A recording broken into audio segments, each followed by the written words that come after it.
I just was thinking about this profound answer. What is it? There's one answer. It's love.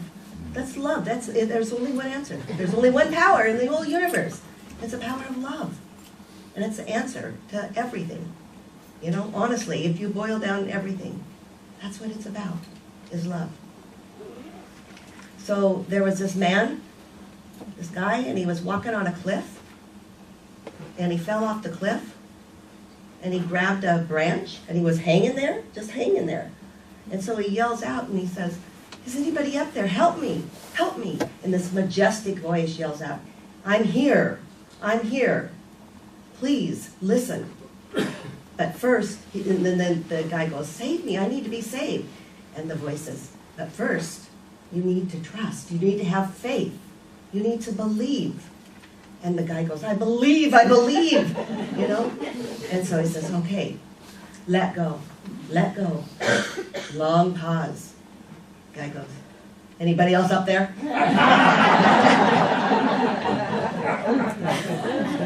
See, we're talking about, trusting, right? We're talking about trusting. That's what this whole talk is about. Do we trust our soul's guidance? Do we trust God? And the answer is, how real is God to you? I was thinking about that. I was laying in bed last night and I went, how real is God to me? And God has kind of evolved through my life, right? It's become real. Every day God gets more real in my life. That means that I trust a little more every day. And we all are on this process, right? We're in a process of how much God has revealed to us. And to me, that's huge. How much God is in your life. And the more, here's what I love. I was thinking about this. God becomes real, but sometimes we have to go through a process of refining our lives. God refines our life so that we can feel more God. Does that make sense to you? It's like we got to get tumbled around a little bit, like this rock in a tumbler. We have to be pushed around and bumped around sometimes and refined before we actually let God reveal God's self to us.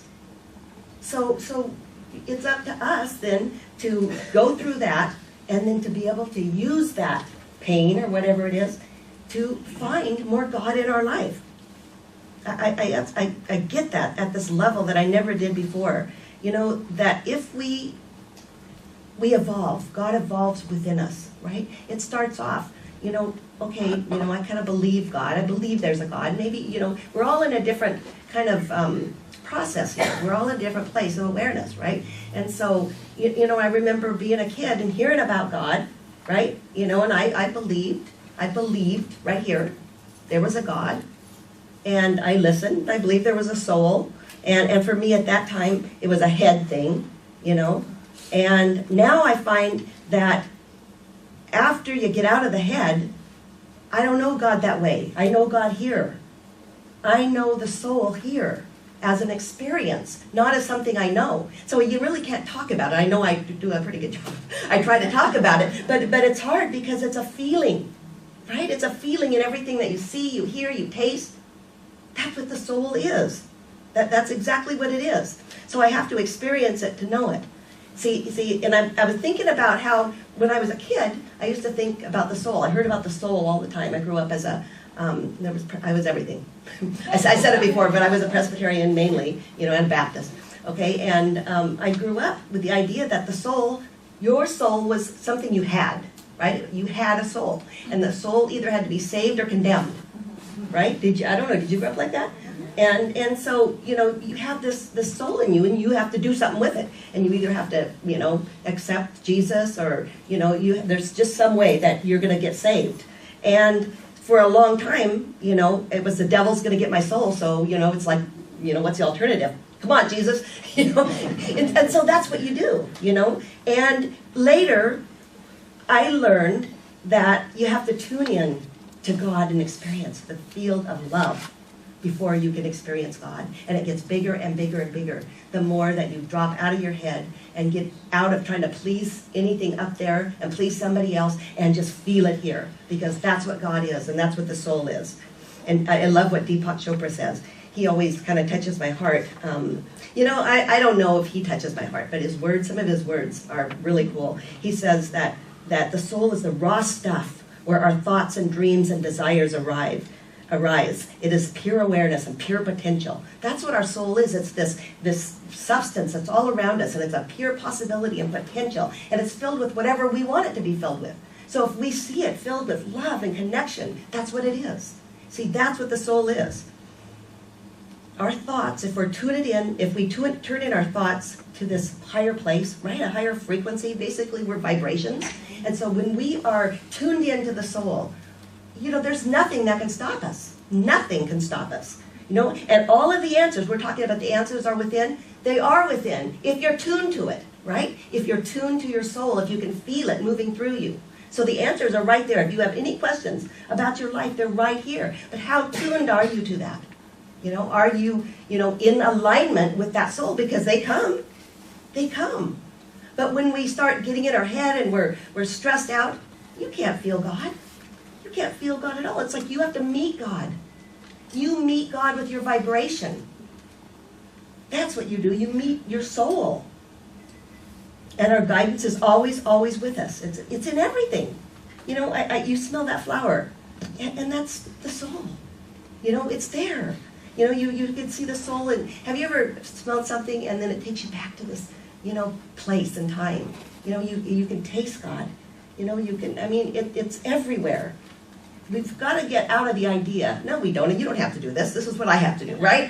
But it helps me to know this. That I don't have to think about God as an entity or a being. God is this energy within us. God is the love. It's this vibration that we are. And it goes all over the spectrum. So when I'm attuned to it, it's like, God, I can do everything. I can be what I want. I can feel what I want to. I just have to be in alignment with it. And then sometimes when we're tuned in, boy, the answers just come. They come like this. I remember my husband died about a few years back, 4 or 5 years ago.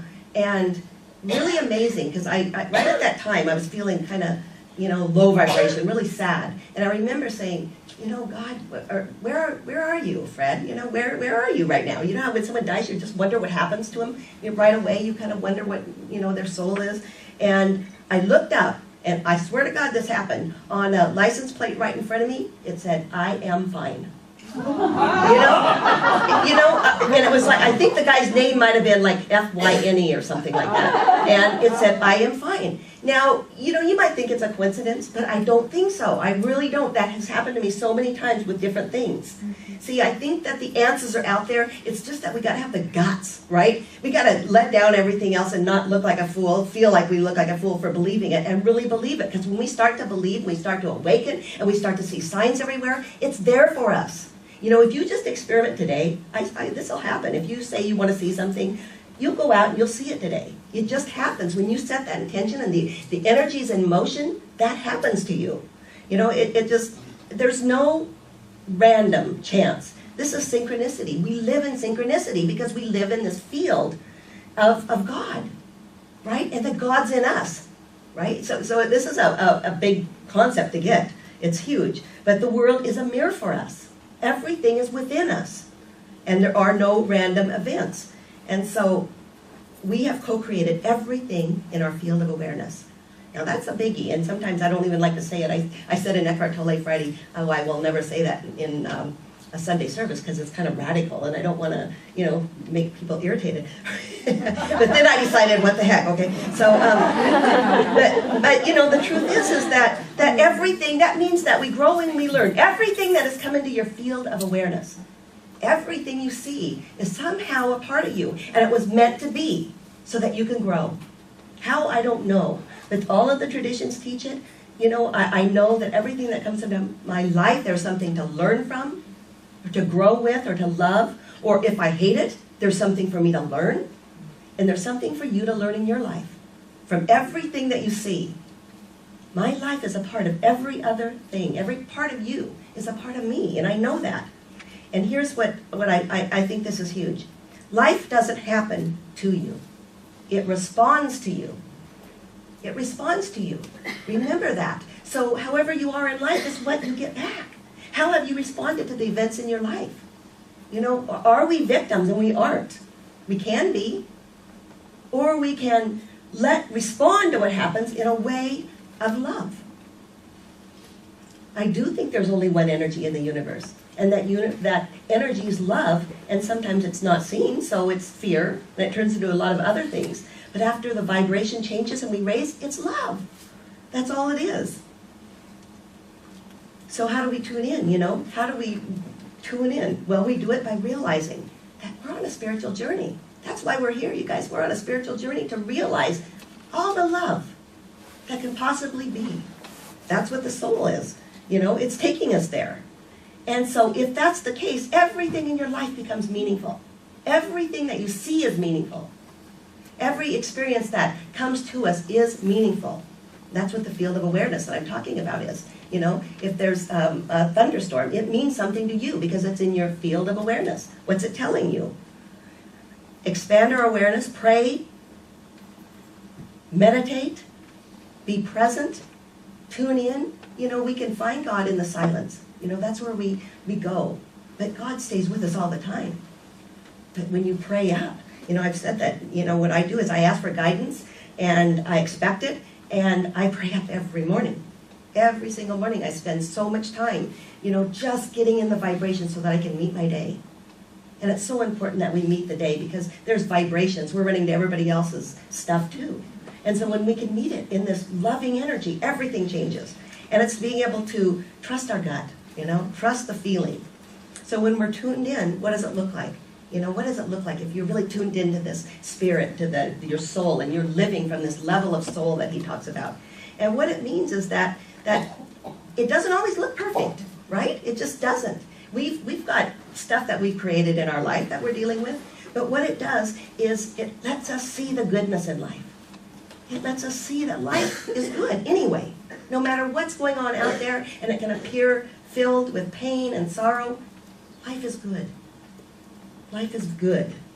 It's seeing the goodness anyway, and it's owning our own feelings. You know, rather than blaming someone else and becoming a victim, it's being able to own what we feel and know that it's what we needed for the next step, because that's what we needed, you know? And knowing that, like, whatever relationships that you have in your life now that aren't working, that we need those relationships to move to the next level. Doesn't mean we don't detach from it or we don't leave them, but we need to leave them after we have come to terms inside, right? I don't mean to say that. That doesn't sound right. Okay, you understand what I'm saying is that you can leave a relationship when you need to leave a relationship. So I don't want to, you know, make that distinction here. Is that you have to come to terms with that relationship. You have to eventually feel the love in that relationship if you're to grow, you know. But you can leave it anytime. I only say that because I did, okay? Anytime you want to leave a relationship, go for it. Okay. But know that there are hidden meanings in those relationships. Hidden meanings in every event in life, you know? So, and every day, every single day, we have to ask ourselves, you know, why? Why are we here? Who am I? Who am I?